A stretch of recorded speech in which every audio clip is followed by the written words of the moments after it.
મધ્યપ્રદેશના ભોપાલનો રહેવાસી આબિદ અલી ઉર્ફે રાજુ ઈરાની, જે ઈરાની ડેરા નામના પ્રખ્યાત વિસ્તારના ત્યાંનો મુખ્ય સૂત્રધાર અને ગેંગ લીડર છે, એ સુરતમાં આવ્યો છે. એ બાતમી આધારે એમની ટીમે એને ગઈકાલે દબોચી લેવામાં આવ્યો છે.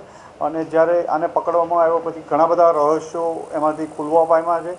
રાજુ ઈરાની ઉર્ફે રહેમાન ડકેતના નામથી પણ ત્યાં ભોપાલમાં પ્રખ્યાત છે અને અસંખ્ય ગુનાઓ આચર્યા. 2013-14થી ત્યાં 13-14 વર્ષથી એ ઈરાની ડેરા અમનનગર સોસાયટી છે ત્યાં રહે છે અને અલગ અલગ 6 ગેંગનો મુખ્ય સૂત્રધાર ગેંગ લીડર છે એ અને એનો ભાઈ જાકીર અલી.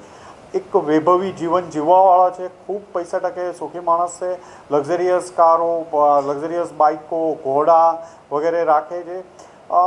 જ્યારે અલગ અલગ આમની ગેંગો કામ કરતી હોય ચીટિંગની, કે કોઈ ડુપ્લિકેટ સીબીઆઈ ઓફિસર બનીને કરે અથવા પોલીસ ઓફિસર બનીને લોકોને વચ્ચે છેતર, વૃદ્ધોને મેજોરિટી ટાર્ગેટ કરતા હોય છે. એ સિવાય જમીનો ખાલી કરાવવાનું, વેપન સાથે પકડાવવાનું, પછી એ ઉપરાંત ધાર્મિક બાવા સાધુ બનીને એમની પાસેથી વેશ ધારણ કરી લોકોના ઘરેણાં લૂંટી લેવા, મોબાઈલ લૂંટી લેવા, આવા અલગ અલગ એમઓ હેઠળ આમની અલગ અલગ ગેંગો અલગ અલગ રાજ્યોમાં કામ કરે છે. અને આ તમામ ગેંગોનો મુખ્ય સૂત્રધાર કે ગેંગ લીડર કહેવાય એ રાજુ ઈરાની અને એનો ભાઈ જાકીર ઈરાની છે.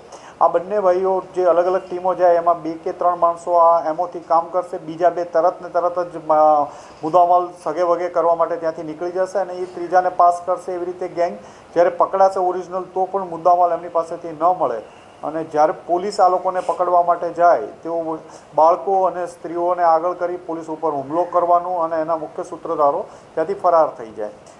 રાજુ ઈરાની અગાઉ 10થી 12 ગુનાઓમાં પકડાઈ ચૂક્યો છે. અત્યારે 6થી વધુ ગુનાઓમાં વોન્ટેડની માહિતી છે. હજી પૂછપરછ ચાલુ છે.